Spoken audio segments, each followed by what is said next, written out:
My alarm went off at 4:50 a.m., and I hated everything about it. My body screamed to go back to sleep, but I had made a promise. For the next 21 days, I was going to follow the morning routine of millionaires, the ones who claim that getting up before the sun can change your life. I wasn't sure if I believed them. I've always thought morning people were born that way. I wasn't. I had deadlines, back-to-back meetings, and barely enough energy to cook dinner after work. But something in me was tired of feeling stuck, always behind, always chasing the day instead of owning it. So I set out to test this idea, not just reading about it, not tweaking it, but following it to the letter. Wake up before 5. No snoozing. Cold showers, meditation, journaling, working out, every single morning. The same ones Tim Cook and Dwayne Johnson brag about. I didn't have a personal trainer or a private chef, just a cheap alarm clock and a strong coffee habit. My friends thought I was crazy.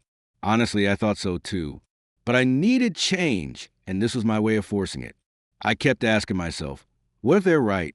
What if these weird, uncomfortable habits actually do something to your brain, your discipline, your energy?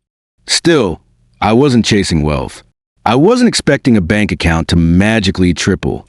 What I wanted was control, clarity, maybe even confidence. But within the first few days, things didn't go the way I expected. There were moments of frustration, guilt, and self-doubt.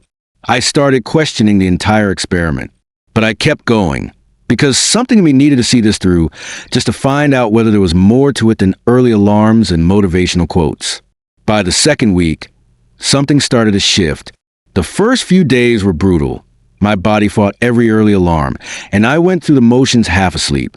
But now, I wasn't dragging myself out of bed with the same struggle. My eyes still stung a little in the dark, but I didn't feel as heavy. My body was adjusting, almost like it stopped resisting and just accepted this was a new routine. That alone felt like a small victory. The workout started to feel less like punishment and more like a signal, telling my brain it was time to switch on. I wasn't doing anything fancy, just basic stretches, push-ups, and a short jog, but it was enough to feel awake. And the cold showers? Still awful, but they didn't scare me anymore. I started to step in with purpose, not dread. It's weird how something uncomfortable can turn into a kind of badge. You do it and you feel tougher. During the day, I noticed I wasn't as foggy. My thoughts came faster. I didn't zone out during meetings, and I wasn't reaching for a second coffee before noon. Even my co-workers started noticing. One said I looked more sharp, whatever that means. Another joked I must be sleeping better, which was ironic because I was sleeping less. But it was true. I felt more alert. The mood swings from week one settled down. I wasn't snapping at traffic or zoning out while staring at spreadsheets. I smiled more. Not fake smiles, just this quiet satisfaction that I was doing something hard and sticking with it. There was still a bit of resistance, especially when my bed felt too comfortable. But now, the motivation didn't come from forcing myself. It came from wanting to see how far I could actually go. By the start of the second week, things no longer felt impossible. The snooze button wasn't calling my name with the same desperation.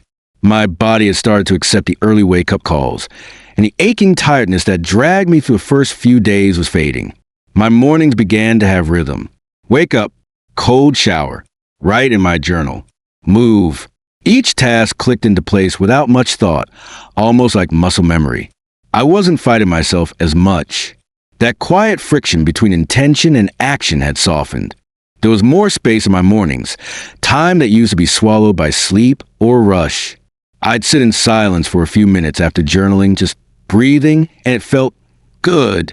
Not amazing or magical, just good, grounded.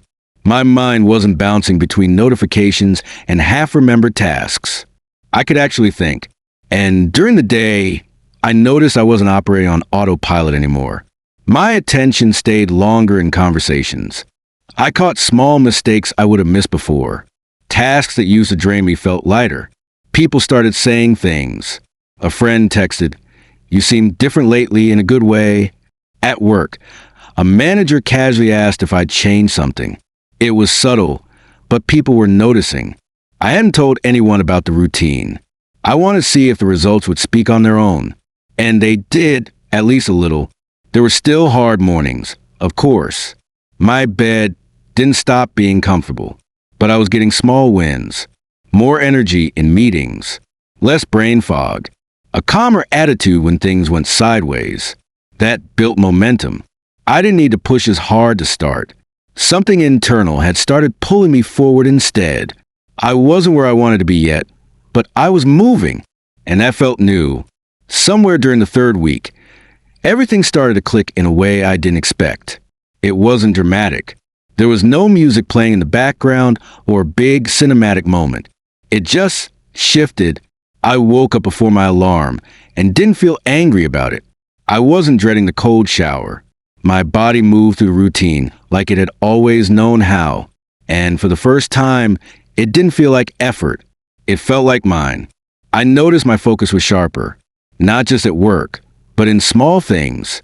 I could sit down, open my laptop, and actually finish something without bouncing between tabs. My to-do list stopped feeling endless because I stopped putting things off.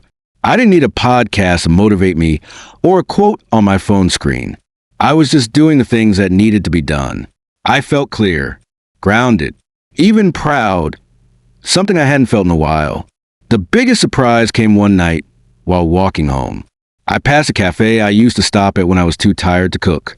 For a second, I paused and realized how much I'd changed. Not just in habits, but in how I saw myself. I wasn't chasing productivity for the sake of it. I was actually showing up for my life. I used to think I was just someone who couldn't stick to routines. But I was wrong. Something emotional cracked open too. One morning, while journaling, I found myself writing about things I hadn't thought about in years.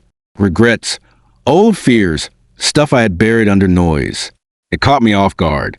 I didn't expect a structured morning to do that. But there was clarity not just in my day, but in my thoughts. That scared me a little. But it also felt honest. I finished the 21st day just like I started the first. Early, quiet, and alone with my thoughts. But everything felt different. Not louder or brighter, just steadier. I wasn't chasing the routine anymore. I had caught up to it. Looking back, the hardest part wasn't the cold showers or the early alarms. It was pushing through the mental noise, doubt, impatience, that voice in my head saying, "This won't matter." But it did. Not in some flashy, overnight success kind of way. I didn't suddenly land a promotion or double my income. My life didn't transform in the way Instagram quotes promise. What changed was me. Something stuck immediately. Waking up early became less of a fight. Not every day, but most. I still journal, and I still move my body before I start working. These things don't feel like tasks anymore. They feel like anchors. They give my day structure, even when everything else is chaos. But I dropped some parts too. Meditation didn't click with me. I kept trying, but it felt forced, so I let it go without guilt. I also stopped timing everything. That part started to make my mornings feel like a checklist instead of a rhythm. The biggest shift wasn't what I did. It was how I saw myself. I started to believe I could follow through, that I didn't need perfect conditions to take action, that I could feel tired and still show up. My mindset stopped revolving around motivation and started leaning on discipline. That sounds boring, but it's freeing. You don't wait to feel ready. You just act. The surprise? I thought I was doing this to become more productive, but it made me more present, more self-aware. I didn't become richer in money, but I became richer in time, energy, and self-respect. If you've ever felt stuck in your routine and wonder what could happen if you just took control, then hit that subscribe button. Not for me, for you, because discipline doesn't just change mornings. It rewires your entire mindset. Drop a like and tell me this. What's one habit you've always wanted to master but never stuck with? Let's talk about it below.